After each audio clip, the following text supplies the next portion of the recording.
저희가 이번 달에는 이 남자가 사는 법이라는 주제로 제목을 가지고 직장인 혹은 여러분이 처해 있는 삶의 터전에 대한 이야기를, 그곳에서 어떻게 크리스찬으로, 험한 세상에서 크리스찬으로 어떻게 살아갈까, 어떻게 살아남을까에 대한 이야기를 저희가 하고 있습니다. 그래서 유일하게 성경에, 거의 유일하게 뭐라 그래야 될까요? 직장인으로 묘사되는 다니엘의 이야기를 가지고 저희가 여러 가지 얘기를 하고 있는데, 오늘도 계속해서 다니엘서를 먼저 보고 또 계속 이야기 나눠봤으면 좋겠습니다. 여러분이 들어오실 때 받으신 주보에도 나와 있고요, 화면에도 나와 있고 성경에도 나와 있습니다. 다니엘서 6장 13절부터 22절까지에 나오는 내용을 같이 보았으면 좋겠는데요, 6장 13절부터 22절입니다. 저와 여러분이 한 절씩 태그 매치로 읽어보도록 하겠습니다. 그 사람들이 왕에게 말했습니다. 유다에서 잡혀온 사람 중 다니엘이 왕께서 도장을 찍으신 법을 무시하고 아직도 날마다 하루에 3번씩 자기 하나님께 기도하고 있습니다.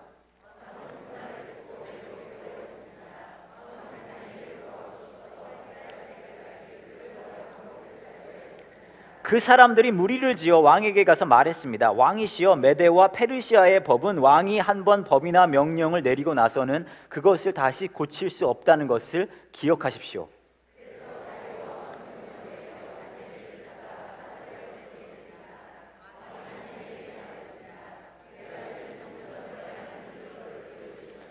사람들이 큰 돌 하나를 굴려와서 사자굴 입구를 막았습니다. 그러자 왕이 도장으로 사용하는 반지와 신하들의 도장으로 바위 위에 찍었습니다. 아무도 그 바위를 옮겨 다니엘을 꺼내지 못하게 하기 위한 것이었습니다.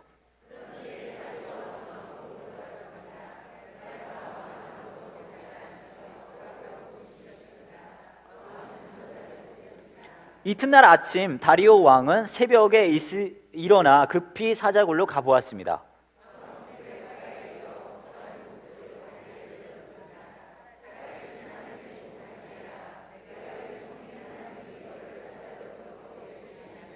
다니엘이 대답했습니다. 왕이시여, 만수무강하십시오.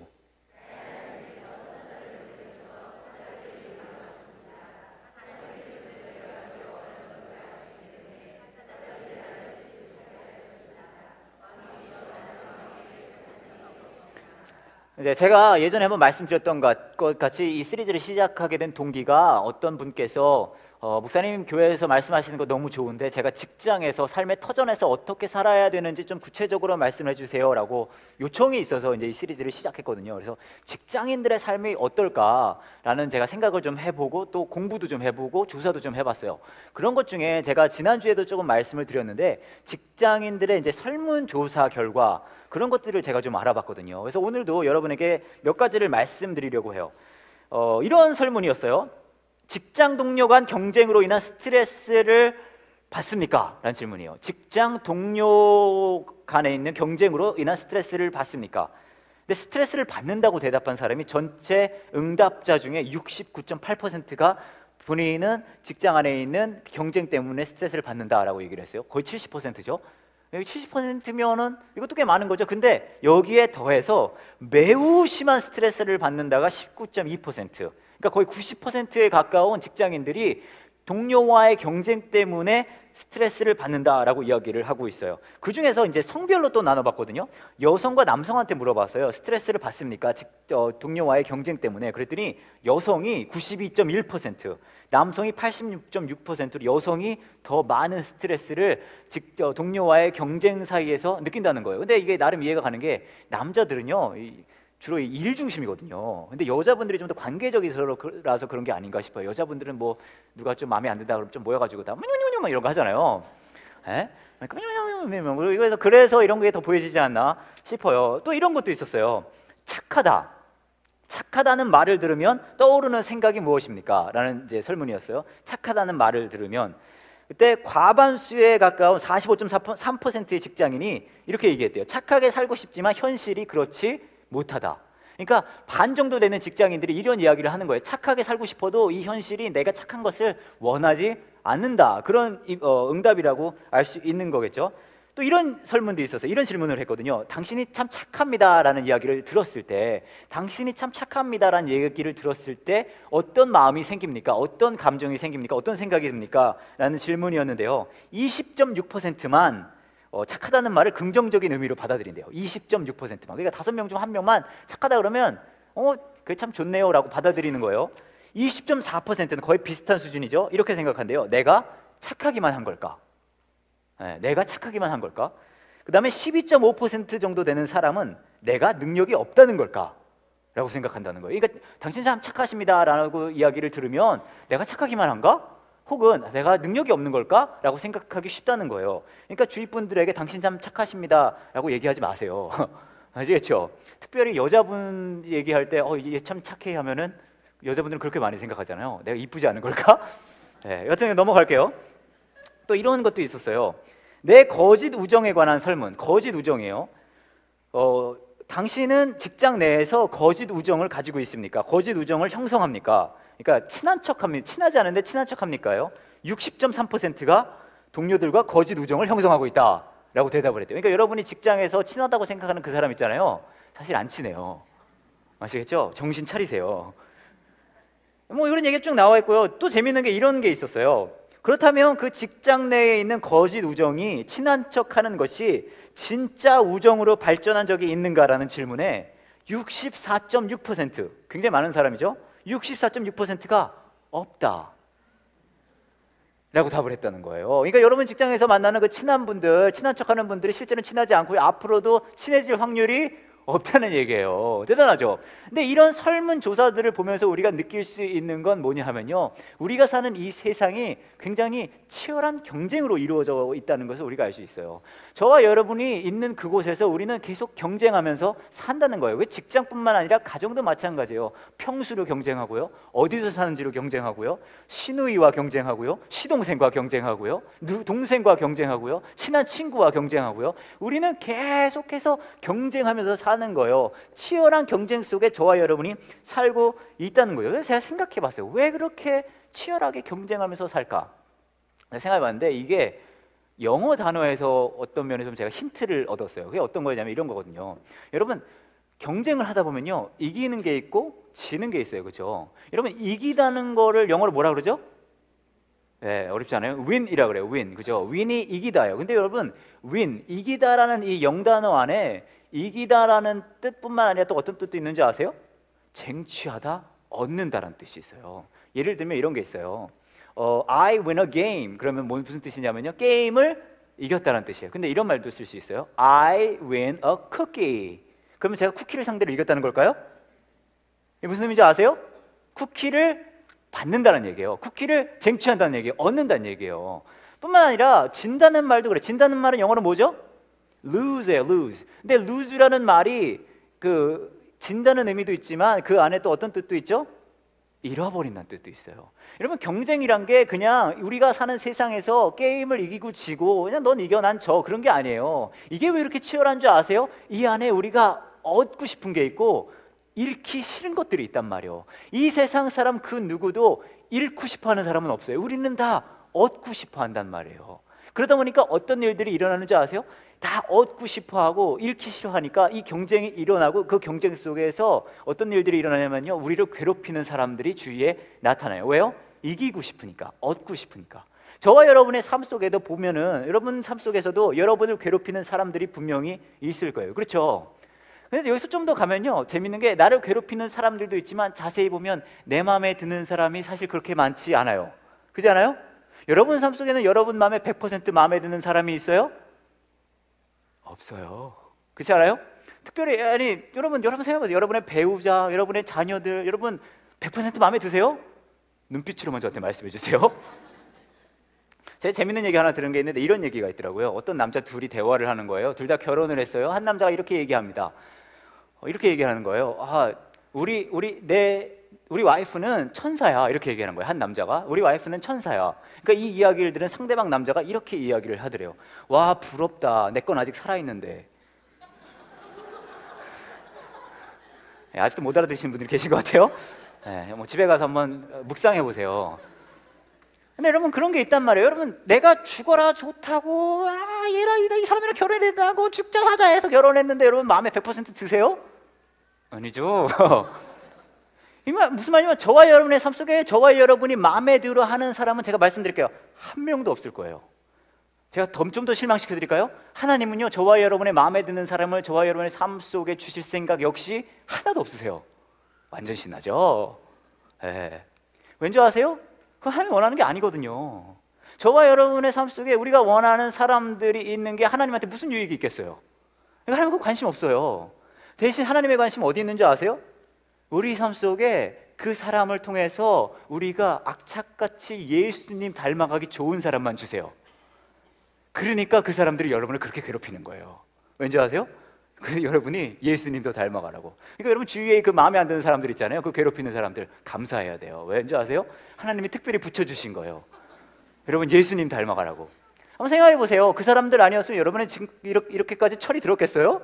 당연히 안 들죠. 그게 하나님의 계획이란 말이에요. 앞으로도요, 여러분, 하나님은 저와 여러분의 삶 속에 아주 마음에 안 드는 괴롭히는 사람들을 악착같이 붙여주실 거예요. 예수님 닮아가라고. 완전 신나죠? 근데 우리가 사는 이 치열한 경쟁의 삶 속에서 우리가 싫어하는 사람들에 둘러싸여서 우리를 괴롭힌단 말이에요. 오늘 다니엘의 이야기를 보면요, 여러분, 다니엘이 뭘 잘못해서 죽을 고비에 간 게 아니에요. 왜 사자굴에 들어갑니까? 경쟁 때문이에요. 경쟁. 그렇죠? 같이 일하는 그 뭐라 그럴까요? 그 동료들이 이렇게 보니까 이 사람만 다니엘만 너무 잘났거든요. 그러니까 내버려 두면 우리가 뒤처질 것 같으니까 조치를 취하는 거예요. 그래서 딱 보니까 이 다니엘은 흠잡을 게 없어요. 그래서 어떻게 하죠? 얘가 맨날 기도하는구나. 그럼 기도를 못하게 하는 법을 만들어서 이 법을 어기는 사람은 사자한테 던지는 걸로 하자. 이렇게 한 거예요. 그래서 조치를 취한단 말이에요. 그런 일들이 벌어진단 말이에요. 우리 하나님은 저와 여러분의 삶 속에 괴롭히는 사람들을 허락하세요. 왜 허락하시는지 아세요? 그것을 통해서 우리가 하나님을 더 알게 하기 위해서요.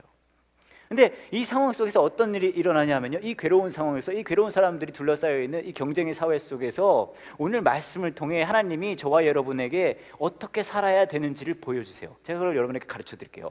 뭐냐면 이거예요. 지세요. 지세요. 지세요. 완전 신나죠? 오늘 다니엘의 이야기를 보면요, 이거 함정이잖아요. 그렇지 않아요? 함정 파는 거예요. 다니엘한테 동료들이 너 죽어봐라고 함정 판 거예요. 여러분, 근데 여러분이 만약에 다니엘이라면 왕한테 가가지고 이건 나를 잡기 위해서 판 함정입니다라고 얘기를 했을까요? 안 했을까요? 했겠죠. 그렇지 않겠어요? 오늘 내용을 보면, 전체적인 내용을 보면 왕이랑 다니엘이 친한 것 같아요? 어색한 것 같아요? 네, 여러분만큼 어색하지 않아요.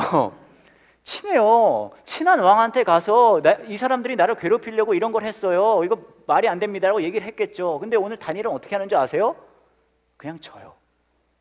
그냥 져요. 여러분, 성경을 통해서 저와 여러분에게 하나님께서 주시는 이야기는 뭔지 아세요? 저와 여러분이 우리의 삶 속에서 모든 걸 이긴다고 절대 하나님은 이야기하지 않아요. 모든 걸 이길 거라고 하나님은 저와 여러분에게 이야기하지 않아요. 대신 뭐라고 얘기하는지 아세요? 지라고 하세요. 여러분이 경쟁을 하고 있는 그곳에서, 여러분이 그 원하는 것을 쫓아서 열심히 뛰고 있는 그곳에서 뭐라고 얘기하는지 아세요? 지라고 말씀하세요. 대신에 최선은 다해야죠. 최선은 다하되 지라고 하세요. 왜 지라고 하시는 줄 아세요? 우리가 모든 걸 이길 수 없기 때문이에요. 우리가 모든 것을 얻을 수 없기 때문이에요. 지세요. 지라고 얘기해서, 대신 지는 대신에 진짜 이겨야 될 것, 진짜 얻어야 할 것, 진짜 지켜야 할 것, 그것을 지키고 얻고 이기라고 하세요. 그게 뭔지 아세요? 저와 여러분의 삶을 향한 하나님의 뜻과 마음을 잃어버리지 말라고 하세요. 근데 한 가지 확실한 건 뭔지 아세요? 여러분이 살고 있는 그 경쟁의 장소에서 모든 것 다 이겨가면서 하나님의 마음과 하나님의 뜻 지킬 수 없어요. 하나님의 뜻과 하나님의 마음을 여러분의 삶 속에서 지키려면요, 다른 것을 져야 돼요. 그게 성경을 통해서 저와 여러분에게 하나님께서 주시는 이끄심이에요. 교회도 마찬가지입니다, 여러분. 교회가 모든 것을 다 이길 수 없어요. 모든 것을 다 지킬 수 없어요. 제가 여러분에게 몇 년 전에 제가 한번 드린 말씀을 한 번 더 드리려고 해요. 몇 년 전에 저희가 홍대 가까운 교회를 준비하면서 홍대 쪽에 가서 막 이렇게 알아봤어요. 그 동네는 어떤가, 어떤 사역들을 하고 있나. 그래서 거기에서 사역하는 목사님을 몇 분을 만났는데 그 중에 한 분 만난 분을 제가 잊어버리지를 못해요. 그분 성함이 송창근 목사님이라는 분인데 이렇게 생기셨어요. 완전 쿨하죠? 이분 머리가 노란 거예요. 센 노래요. 그것도 이분이 자랑스럽게 얘기하시더라고요. 청담동에서 했다고. 이분이요 이렇게 생기신 분이요. 저 보고 깜짝 놀랐어요. 와, 이분 완전 쿨하다. 그래서 제가 말했거든요, 이분한테. 아니, 목사님은 어렸을 때부터 이렇게 삐뚤어진 분이셨냐고. 이분 이렇게 얘기하시는 거예요. 아니, 나는 전통교회 목사라는 거예요. 그래서 제가 그렇게 물어봐. 아니, 왜 이 모양이 되셨냐고. 머리를 왜 이렇게 하고 다니세요? 그랬더니 이분이 이렇게 얘기하셨어요. 이분이 홍대 지역에 와서 교회를 개척하고 사역을 한 지가 그 당시 한 3년 정도 됐거든요. 지금까지 하면 한 5, 6년 됐겠죠? 지금도 저러고 다니시는데 여하튼 그 정도 됐는데 이분이 이렇게 얘기하시는 거예요. 내가 홍대에 와서 목사로서 사람을 만나고 우리 교회 오라 그러고 교제를 하려고 그랬더니 아무도 목사를 상대해 주지 않는데요, 홍대 지역의 사람들이. 그래서 이분이 그때 결심했대요. 이렇게 하면 안 되겠다. 바로 머리를 노랗게 염색하시고 이렇게 생각했다는 거예요. 내가 목사이기 이전에 친구가 돼야겠다. 내가 목사이기 이전에 친구가 돼야겠다라고 생각하신 거예요. 그래서 머리를 저렇게 하고 다니시는 거예요. 와, 제가 완전 감동받았거든요. 그래서 와, 나도 저렇게 해야 되겠다. 그래서 저도 염색을 해야 되겠다라고 생각을 했어요. 근데 염색을 해야 되겠다고 생각을 했다가 초록색은 어떨까? 유기농으로 난 컸으니까. 그런 생각을 했는데 그러다가 마음을 바꿨어요. 왜 마음을 바꿨냐면 제가 사실 대학 다닐 때 머리를 노랗게 염색한 적이 있었어요. 그 당시에 제가 왜 머리를 노랗게, 그땐 제가 질풍노도의 시기였거든요. 머리를 제가 왜 노랗게 염색을 했냐면 제가 악당처럼 보이고 싶었거든요. 제가 너무 착해 보여서 머리를 노랗게 해가지고 막 악당처럼 하고 다녀야 되겠다라고 했는데 머리를 노랗게 염색하니까요, 제가 악당처럼 보이지는 않고 아파 보이더라고요. 이 인상의 머리가 노라면 곧 죽을 것 같은 그 포스가 나오는 거예요. 그래서 이게 안 되겠다. 이거는 너 먼저 염색은 안 되겠다. 딴 걸 뭘 할 수 있을까 생각하다가 제가 그러면 나는 옷을 불량스럽게 입고 다녀야 되겠다, 그렇게 생각을 했어요. 여러분, 제가 옷을 좀 불량스럽게 입고 다니잖아요. 평소에는 티셔츠에 반바지에 뭐 그렇게 입고 다닌단 말이에요. 근데 여러분, 제가 사실은 그런 걸 좋아하는 사람이 아니에요. 저는 전통교회에서 컸고요. 저는 사도신경도 외울 줄 알아요. 예? 여러분, 제가 완전 전통적인 그런 사람인데 제가 왜 생각이 바뀌었냐면 제가 미국에서 신학교를 다니다가 한국에 왔는데 저희 장모님이 계시거든요. 근데 그 당시 교회를 다니지 않으셨어요. 제가 장모님한테 말씀드렸거든요. 그래도 사위가 교회 관계자인데 교회 좀 다니시죠. 그랬더니 저희 장모님께서 저한테 제일 먼저 한 말씀이 있어요. 제일 먼저. 그게 뭔지 아세요? 교회가 멀어도 아니고요, 이상해도 아니고 이거예요. 갈 때 입을 옷이 없는데? 그렇게 말씀하셨어요. 그래서 제가 그때 생각했어요. 아니, 저는 일요일 날 아침에 예쁜 옷 입고 교회 가는 게 당연한 거였거든요. 근데 어떤 분들한테는 이게 어려울 수도 있겠다. 그래서 결심했어요. 나는 이제부터 불량하게 옷을 입는 목사가 돼야 되겠다. 완전 사명감인 거죠. 완전 쿨하죠. 그래서 저는 저 스스로를 패션 선교사라고 불러요. 뭐 거기까지는 예전에도 제가 한번 말씀드린 적이 있는데 이제 여러분들이 약간 더 당황하시는 게 제가 최근에는 맨발로 설교를 하고 있어요. 여러분 중에 불편해하시는 분들도 계실 수 있어요. 그죠? 왜 맨발일까? 몇 분이 물어보세요. 제가 그래서 오늘 알려드리려고 그래요. 제가 왜 맨발로 설교를 하는지. 첫 번째는요, 교회를 오래 다니시고 성경을 잘 하시고 교회를 잘 하시는 분들께 드리는 제가 말씀인데, 제가 성경을 한번 찾아봤거든요. 찾아봤는데 성경에는 단 한 군데도 이곳은 거룩한 곳이니 구두를 신어라는 없어요.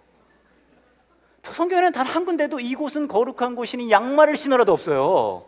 근데 제가 분명히 본 성경 부분이 있는데 거기 뭐라고 얘기하는지 아세요? 이곳은 거룩한 곳이니 신발을 벗어라는 있더라고요. 여러분은 이곳이 거룩한 줄 아는데 이러고 오신 거예요 지금? 불경해라. 저만 하나님에 대한 예의가 있는 거예요. 두 번째는 이건 좀 개인적인 건데, 여러분, 저도 인간이라 외모 대표이기도 하고 막 하지만 저도 인간이라 별거 아닌 걸 하면서도 잘난 척하고 싶은 마음이 제 속에 있어요. 저도 인간이거든요. 그러니까 막 이런 거 있잖아요. 이런 게 있단 말이에요, 제 마음에도. 이건 제 자기 최면 같은 건데, 자기 암시 같은 건데, 올라올 때 제가 맨발을 벗으면서 제 스스로한테 얘기하는 거예요. 나는 아무것도 아닙니다. 하나님 도와주세요. 제가 맨발로 올라갑니다. 가진 게 없습니다. 이건 그냥 저 스스로에게 그냥 하는 거예요. 또 하나, 마지막이 제일 중요한데, 저는 우리 교회의 예배가 누구나 와서 하나님을 만날 수 있는 예배가 되었으면 좋겠어요. 그분이 어느 배경이든 어떤 삶을 살았든 어떤 복장을 하든 이곳에 오면 가장 중요한 게 그분이 이곳에 와서 하나님의 마음을 만나는 것이 진짜 일어났으면 좋겠거든요. 그리고 그 일이 제가 맨발로 하는 것이 그분에게 그런 생각을, 그런 마음을 주는 게 도움이 된다면 저는 이렇게 하고 싶어요. 누가복음 15장에 보면요, 여러분, 탕자라는 아이가 나와요. 이름도 없어요. 탕자예요. 그 탕자가 멀리 갔다가 돌아온단 말이에요. 근데 아버지가 그 아들을 맞으러 뛰어나갑니다. 그 아버지가 저는요, 신발을 신고 나갔을 거라고 생각하지 않아요. 이 공간에 우리가 모일 때마다 맨발로 저와 여러분을 맞아주시는 아버지의 마음이 느껴졌으면 좋겠거든요. 그래서 이해해 주셨으면 좋겠어요. 제가 얼마 전에 예전에도 한번 드린 얘기인데, 우리 교회에 새가족반 오신 분이 한 부부가 계셨어요. 근데 그분들이 어떤 분들이냐 하면, 여자분은 계속 교회를 다니시다셨는데 남편분은 안 오시는 거예요. 그러다가 우리 교회 다니시다가 새가족 등록까지 하시게 되셨어요. 근데 그분들한테 인터뷰를 저희가 했거든요. 물어봤어요. 어떻게 우리 교회 오시게 되셨습니까? 이분들이 이렇게 얘기해 주셨어요. 지난해 여름 예배를 가려하지 않는 아들을 데려가고자 아들 친구를 함께 예배에 데리고 갔습니다. 토요일 저녁을 저희 집에서 재우고 주일 아침 교회에 가려니 아들 친구의 차림새가 운동복에 슬리퍼였죠. 그 아이 집에 들러 신발만 운동화로 갈아 신기고 예배에 참석했습니다. 그날 예배에 김선희 목사님께서 반바지와 슬리퍼 차림으로 올라오셔서 주신 말씀에 큰 은혜를 받았습니다. 그날 이후 저와 남편은 함께하는 교회 가족이 되었습니다. 근데 제가 여러분에게 들고 싶은 이야기는 뭐냐면요, 우린 모든 걸 이길 수 없어요. 이 교회가 모든 거를 지킬 수 없고요, 모든 걸 얻을 수 없어요. 그럼 가장 우리가 지켜야 될 게, 우리가 가장 이겨야 할 게 뭐냐는 말이죠. 하나님의 마음이 저와 여러분의 마음에 매주 여기에 모일 때마다 만나지는 거, 그게 제일 중요한 거 아니에요? 그게 제일 가치 있는 거 아니에요? 그것을 위해서는 다른 것은 포기할 수 있지 않아요? 저희 교회가 여러 가지 잡다한 거를 해요. 여러분들 아시죠? 아까 드라마 했고 영상 있어요. 여러분, 영상 경마장 영상인데 좋죠? 은혜되지 않아요? 여러분, 드라마는 은혜가 되셨어요? 우리 김상원 집사님 노래 잘하죠? 아파트. 저희 교회 음악도 이상하잖아요. 여러분, 모르는 노래 많이 하죠? 네, 낯선 노래 은혜가 안 되잖아요, 그죠? 제가 어떤 재미난 얘기를 들은 게 있는데요, 목사님 두 분이 어느 교회에 예배 드리러 갔대요. 한 분은 굉장히 나이가 있으신 분이고 한 분은 젊은 분인데, 갔더니 그 교회는요, 어떤 교회냐면 진짜 예배를 락 음악으로 하는 교회래요. 지저스! 이런 교회잖아요. I love you! 막 이런 교회. 우와! 이런 교회였다는 거예요. 이 두 분이 어지럽네요. 30대 중반이니까 이런 거 못하겠네요. 여튼 갔어요. 이 두 목사님이, 나이 있으신 목사님, 젊은 목사님. 근데 이 젊은 목사님이 깜짝 놀란 거예요. 왜냐하면 이 나이 있으신 목사님이 이런 거 굉장히 싫어하거든요. 그래서 이 목사님, 나이 있으신 목사님한테 얘기했대요. 아니 목사님, 죄송합니다. 제가 이런 교회인지 모르고 모시고 왔습니다 라고 얘기를 했다는 거예요. 이 나이 있으신 목사님이 이렇게 얘기했대요. 아, 나 이거 진짜 마음에 안 들어. 이게 예배야? 근데 참 좋네 라고 얘기하더래요. 이분이 뻥찌잖아요. 젊은 목사님, 그 무슨 말씀이세요? 그랬더니 이분이 이렇게 얘기하는 거예요. 나는 이게 정말 마음에 안 드는데, 내가 이게 마음에 안 드는 만큼 이 공간 어디서 이게 정말 좋은 사람들이 있을 거 아니야. 그러니까 참 좋네 라고 얘기했다는 거예요. 제가 여러분에게 부탁 하나 드릴게요. 우리 교회가요, 여러분 예배 드릴 때 마음에 안 드는 노래 할 거예요. 원래 이게 해보면요 비슷하게 해요. 좋아하는 노래, 안 좋아하는 노래. 근데 좋아하는 노래는 당연히 하는 거고, 마음에 안 드는 노래는 당연히 하면 안 되는 건데 한다는 거예요. 근데 할 거예요. 부탁드릴게요. 마음에 안 드는 노래 할 때, 마음에 안 드는 거 할 때 져주세요. 누군가 이거 좋아하겠지. 다른 사람을 위해서 이거 하는 거구나. 내가 동참해야겠다. 그 사람 위해 내가 져줘야겠다. 져주세요. 교회가 져주지 않으면요, 세상은 교회에 절대 들어오지 않아요. 저희 장인어른께서 교회를 다니지 않으세요. 최근에 가장 마지막으로 온 게 한 몇 년 전 되거든요. 그때가 언제인 줄 아세요? 사위가 설교해요? 안 와요. 뭐 해요? 안 와요. 절대 안 오셨어요. 근데 제가 어느 날 교회 드라마에, 아까 막 노래하고 그랬잖아요, 드라마에 트로트 가수로 출연한 적이 있어요. 제가 그래서 교회에서 반짝이 옷을 입고 트로트 노래를 부른 적이 있어요. 이렇게요. 제가 저 옷을 입고 교회 드라마에 출연해서 트로트 노래를 불렀어요. 사랑은 아무나 하나 하고요, 네 박자 불렀어요. 제가 잘해요, 트로트. 근데 정말 재밌는 게 뭔지, 교회 안 다니는 저희 아버님께서 저한테 이렇게 말씀하셨어요. 우리 목사 사위가 교회에서 트로트 노래한다니까 가봐야겠네.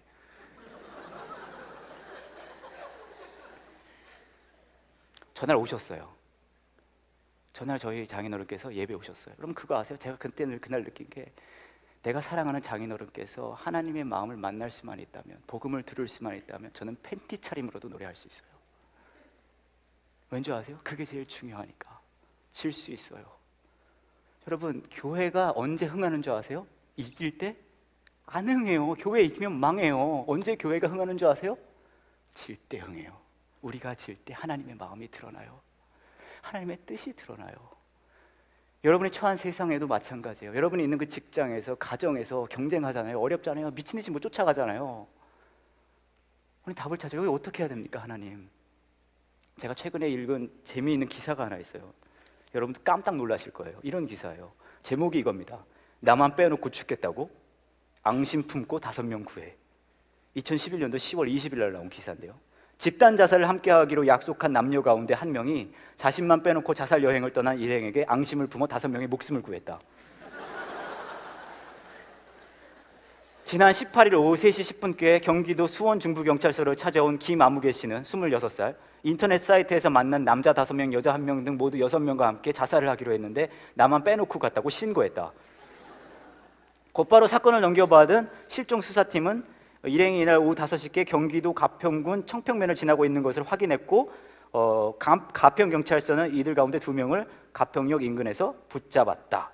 이렇게 쭉 나왔어요. 그리고 경찰 조사 결과 이들은 수원 시내에서 승합차를 빌린 뒤 번개탄 8장과 연탄, 화로, 수면 유도제, 유서 등을 싣고 6명이 함께 탔으나 자리가 뒤좁아 김 씨를 빼놓고 자살 여행을 떠난 것으로 확인됐다.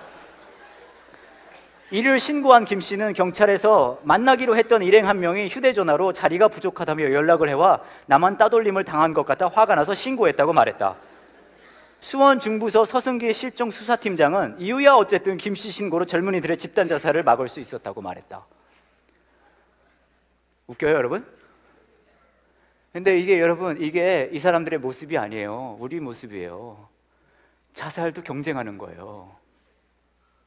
여러분, 저와 여러분이 살고 있는 그 경쟁의 장소에서 미친 듯이 뛰잖아요. 그거 이기려고, 그거 얻으려고. 그때 사람들은 말해요. 지면 바보라고. 그렇죠? 여러분의 주위에 있는 사람들이 계속 얘기하고 이 경쟁에서 지면 바보라고. 지면 바보 아니에요, 여러분. 진짜 바보는 뭔지 아세요? 자기가 진짜 쫓아가는 게 뭔지도 모르면서 원치 않는 경쟁을 하고 있는 그게 바보예요. 하나님은 저와 여러분에게 철저하게 지라고 말씀하세요. 대신 진짜 가치 있는 하나님의 뜻과 마음을 이기라고 말씀하세요. 그것을 쫓아가라고 말씀하세요. 그게 드러나라고 말씀하세요. 우리가 왜 두려워하는 줄 아세요? 왜 경쟁에서 뒤처지고 지는 걸 두려워하는 줄 아세요? 주인공이 못 될까 봐요. 엑스트라 될까 봐. 아무도 날 알아주지 않을까 봐. 그래서 우리는 계속 그 경쟁에서 빠져나올 수가 없어요. 제가 고등학교 때 대학을 다녔는데요. 이게 오늘 어디로 갈까요? 갈 때까지 가보죠. 싸이 선생님 말씀처럼 제가 고등학교 때 연극을 했어요. 드라마를 연극부였거든요. 6개월 정도 연습을 해서 셰익스피어의 헛소동이라는 연극을 올렸어요. 근데 그 연극부에 들어가서 했는데 제가 받은 배역이 뭐였냐면 병사 2였어요. 병사 2. 병사 2. 제가 받은 대사는 2단어였어요. 내 주인님. 이게 제 대사였어요. 뭐 그런가 보다 그랬는데 하나님의 은혜로 주인공의 애 중에 하나가 자퇴를 했어요. 그래서 하나씩 승진했어요. 할렐루야. 근데 그래가지고 제가 대사 2단어였던 사람 병사 2에서 대사 2줄짜리 버지스라는 배역을 맡게 됐어요. 여전히 2줄이에요. 엑스트라죠. 근데 그 연극을 6개월 동안 준비하면서 이제 학교가 끝나면 연습을 해야 되잖아요. 대사 2줄짜리도 연습을 해야 돼요. 그래서 제가 저희 아버지한테 얘기했단 말이에요. 아버지, 이러이러하니까 제가 아마 앞으로 6개월 정도 집에 늦게 올 것 같아요. 아버지가 말씀하시는 거예요. 야, 그래? 배역이 뭐냐? 그 당시엔 병사 2였거든요. 네, 병사 2입니다. 대사가 뭐냐? 벌써 다 외웠어요. 내 주인님이에요. 알았다. 그리고 이제 6개월을 준비해서 연극을 올렸어요. 연극이 첫날 이렇게 딱 시작을 하는데 여러분, 제 배역이 엑스트라다 보니까 저는 첫 출연이요. 연극 시작하고 45분 있다가 출연을 해요. 대기를 하는 거예요.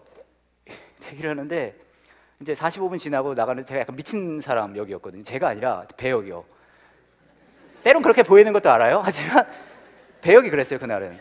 그래서 안 보이는 말을 타고 이렇게 등장하는 이게 제 배역이었단 말이에요. 45분 지나고 나서 이러고 등장을 했어요. 이러고 이렇게 등장을 하고 이렇게 딱 하고 이제 제 대사를 해야 돼요. 여러분이 앉아 있는 것처럼 객석이 있고 무대가 있고 제 대사를 이제 해야 돼요.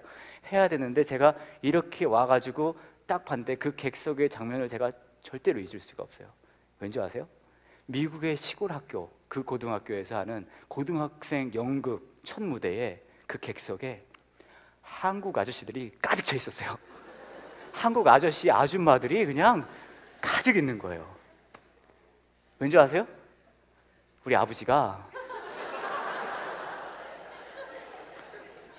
아버지가 내가 엑스트라라고 조연이라고 대사 없다고 침울해 할까봐 의기소침해 할까봐 아는 사람을 전부 데려다가 밥을 먹이고 티켓을 사주고 거기 쫙 앉혀놓은 거예요. 그날 가장 많은 연극이 끝나고 나서 가장 많은 꽃다발을 받은 사람은 주인공이 아니라 저였어요. 여러분 그분들은요 미국이고 미국 영어 연극이니까 뭔 얘기인지 하나도 몰라요. 더 재밌는 건요 제가 첫 출연이 45분 있다가 출연을 하는 거기 때문에 45분 동안 저만 기다리고 있는 거예요. 저 출연하고 나서 들어갔다 30분 있다 다시 나오거든요. 그거 아세요? 그날 연극에 사실 저는 조연이었어요. 엑스트라. 근데 우리 아버지한테는 제가 주인공이었어요. 여러분의 삶 속에서 미친 듯이 경쟁하다 보면 여러분 두려울 거예요. 내가 엑스트라 돼버릴까 봐, 내가 주인공이 못 될까 봐, 밀려버릴까 봐, 뒤처질까 봐, 지는 게 두려워요. 하나님 뭐라고 하신지 아세요? 너는 세상에서 엑스트라 조연일지 몰라도 나한테 네가 주인공이야 라고 말씀하세요. 지금으로부터 2000년 전에 십자가 사건은요 하나님께서 주인공의 자리를 버리고 저와 여러분을 주인공